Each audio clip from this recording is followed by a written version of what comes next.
Hello, my brothers and sisters. I'm Sister Charity, and welcome to this channel. I've been thinking for a while, and I'll get into it, the reason why. But I was thinking for a while, when was the last time I really shared what God has done for me?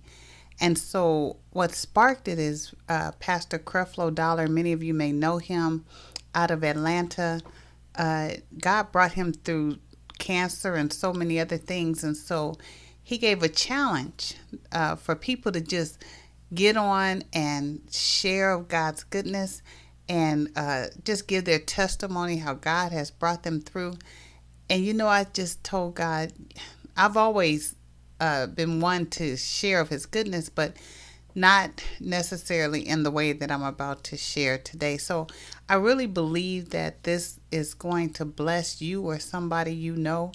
And feel free to share, subscribe, click on the notification, and all of those things. You all know what to do. So I want to start off by saying that at age 15, I really sought for truth. I really sought God because I wanted to know if God really existed, if God really loved me.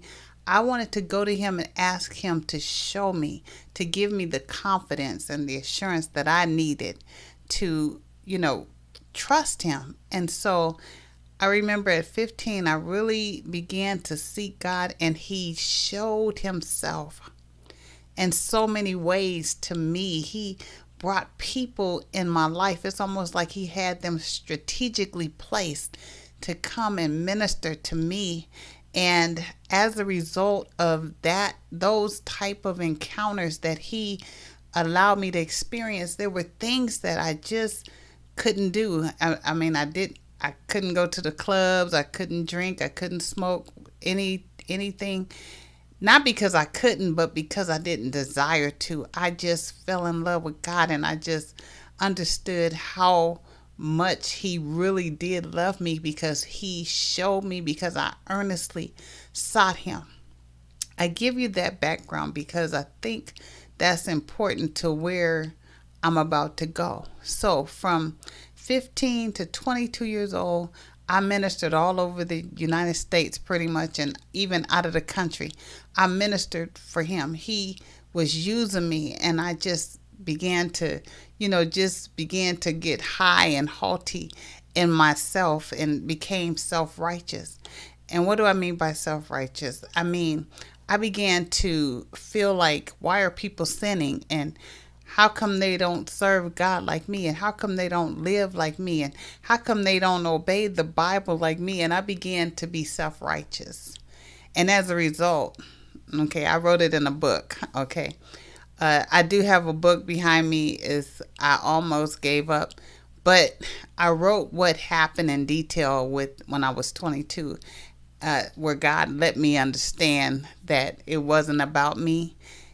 All the things that I did was because he did them through me. I was a vessel, and I got all haughty and thought that it was me doing it on my own. So that's a whole different testimony. But I wanted to give you a backdrop of who I am, so that when I share with you what happened to me, you'll have you'll have a foundation, as to where I'm going. So from 22 to 53, it's been all about me serving women.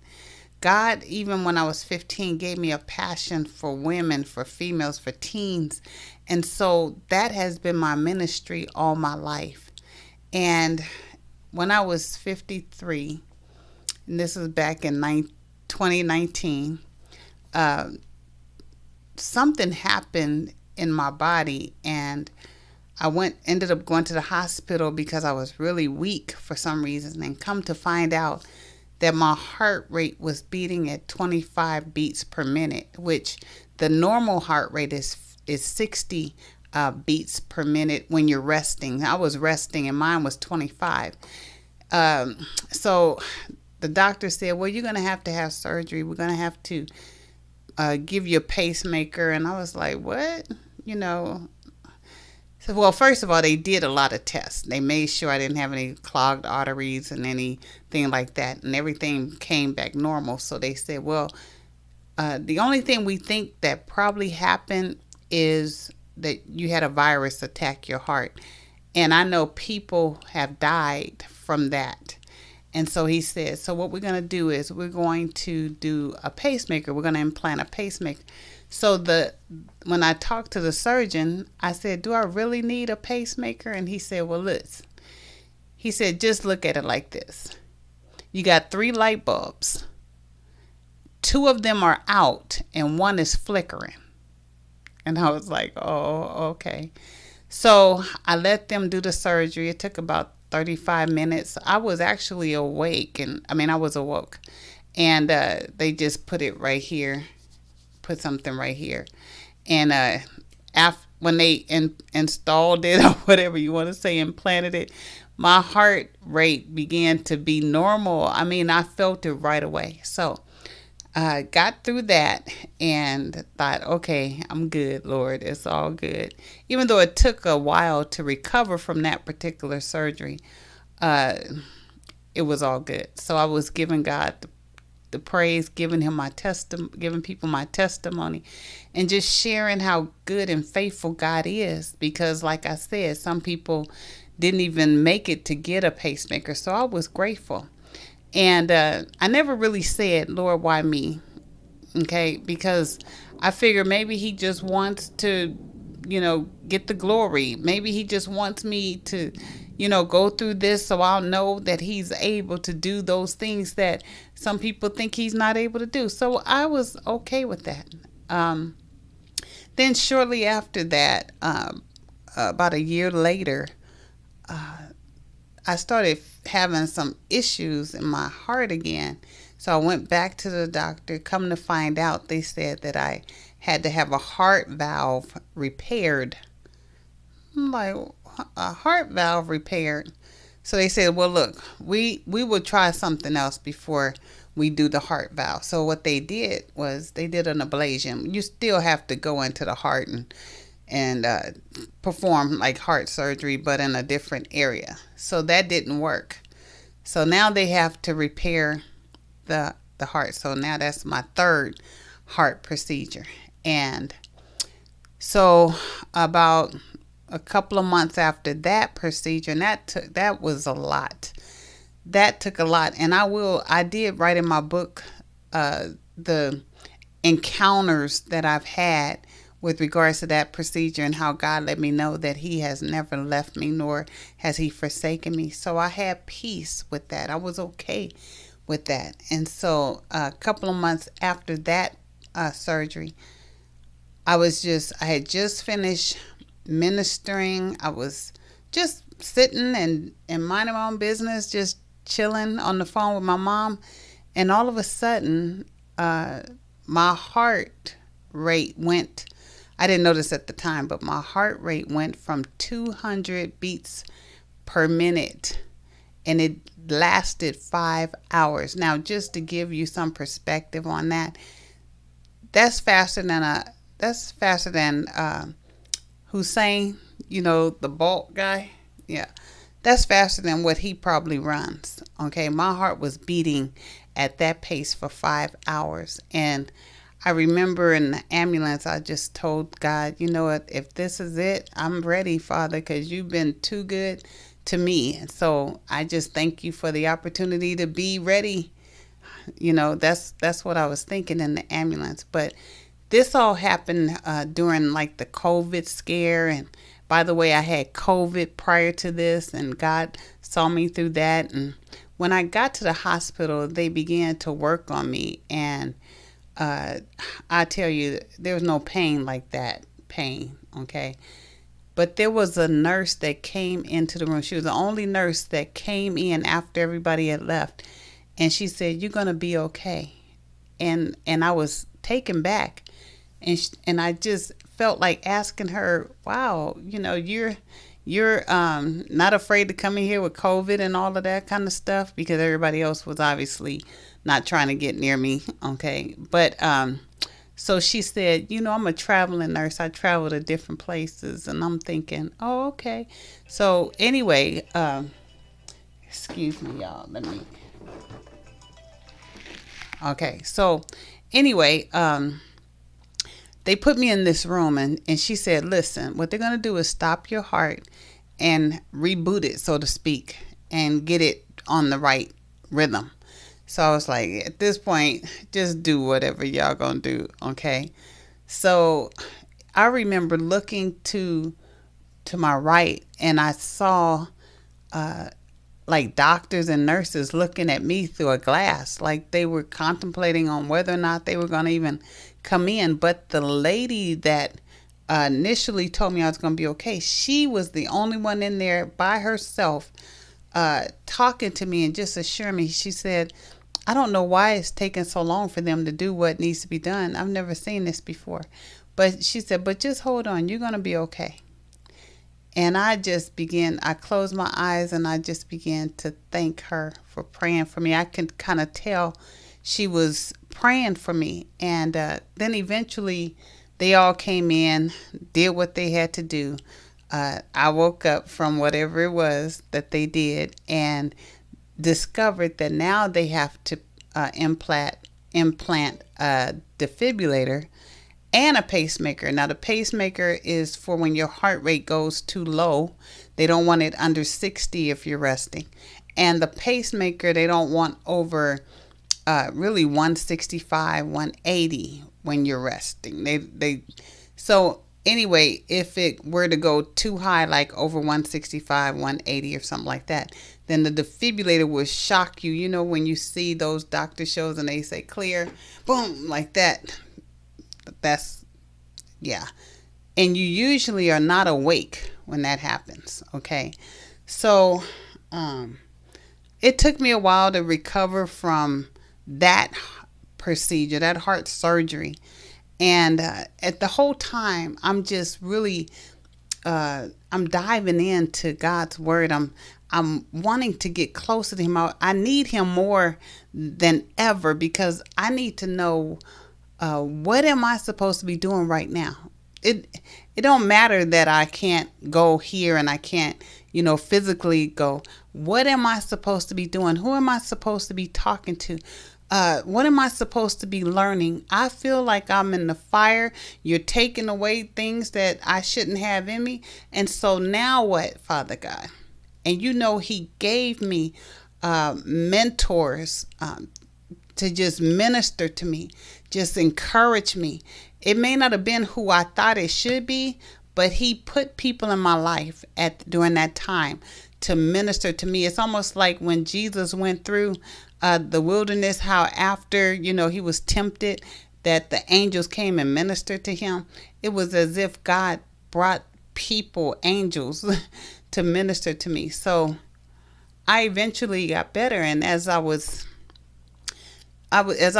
going through this, I still studied and still worshiped and still did, what I believe was right. And I got stronger and stronger. And then I was asked to speak at a women's conference, and that happened this year. So I agreed to speak at this women's conference. It was like a little over 100 women there. And I was so excited because I felt so good and I felt so normal again. So when I was there, I did get a little tired because it was a long conference, but I was excited to just let God minister to me. So when I got on stage, they were playing some music and there was a beat, and I remember, just being excited about the beat. And all of a sudden, I turned to, I set something down and I turned to open my mouth and say what the theme was. And when I went to open my mouth, I immediately dropped to my knees. And I remember thinking, what in the world just happened? Because I didn't have any control. And all of a sudden, it was bow, like that. That's what it felt like inside. And I said, oh my goodness, I'm being shocked by the defibrillator. And that happened 5 times in succession. So all those women, they came, they were praying, some praying in tongues, some crying out. I could just hear them calling on God. What they didn't know is that it was just a matter of time before that happened, because they said they changed my medicine. There was a small issue before I spoke, but I didn't know it because it happened in my sleep. So I was like, Lord, why did that happen there? I was getting ready to speak for you. And what was that all about? But sometimes we don't really understand why things happen when they happen. But I come to understand that the person that did like the interrogation of my device said, you know what? Your device didn't even work. It just went down by itself.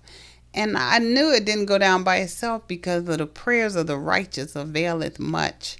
And those women, they cried out, and this was over maybe 10 minutes before the ambulance got there and everything. And I'm sure somebody probably got it on video, but that's what I've been through. Now, today, okay, because that happened in April. We're in July.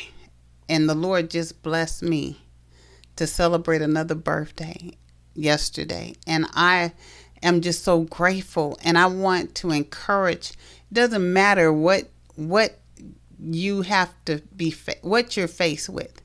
Just understand that if you accept Christ, if you really believe that by his stripes you're healed. See, it's not this device that's keeping me. It's God is keeping me here for his plan and purpose. And so my goal is to really walk in that while I'm here, because guess what? All of us have a time where we won't be here.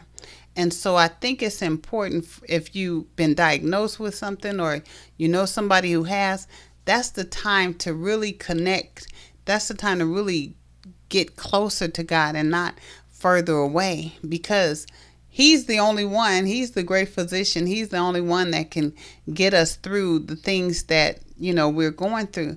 But it's important to remember, sometimes through our affliction, temptation comes to try to get us to turn our back on God or be angry at God or say, Lord, why me? And that's why I gave you the introduction and kind of give you a little idea of my background. The only vice I had at that time was, being overweight, but, all the other things I didn't do to have these type of issues. At least that's what I thought. But sometimes God will take you through, because many are the afflictions of the righteous, but God delivers them from them all. So I want to encourage you. Yeah, sometimes we may go through the shadow of the valley of death. It may not necessarily be death. It's just an appearance of death. But in that valley, if you stay connected to God, he will take off those things that need to die when you go through that valley. See, there's some things that we need to die from, things that we need to die of, whether it's our attitude, whether it's unforgiveness, whether it's the way we talk, whatever the issue is, the innermost parts of the heart. Those things have to die. Our soulish ways, our soul is our mind, our emotions, and our thoughts, and all of those things have to die. And so this is just to launch the Bible Grub that I started a while back ago before all this happened.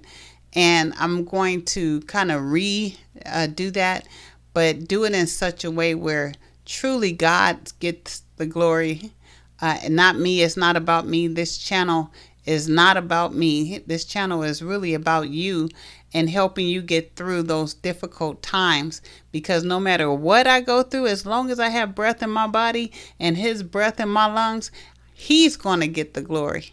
And I'm going to make sure that as you tune in to this channel, that you can overcome anything with Christ. On your own, it gets rough. I don't even know how people could make it on their own, and that's why so many people don't. But God has given me his spirit, his angels. God has never left me, nor has he forsaken me or abandoned me, and that's why I'm here today. And so I want to encourage you to hold on and come back to this channel, because I'll be adding things that I believe will be a blessing to you. I believe will encourage you. I believe will strengthen you.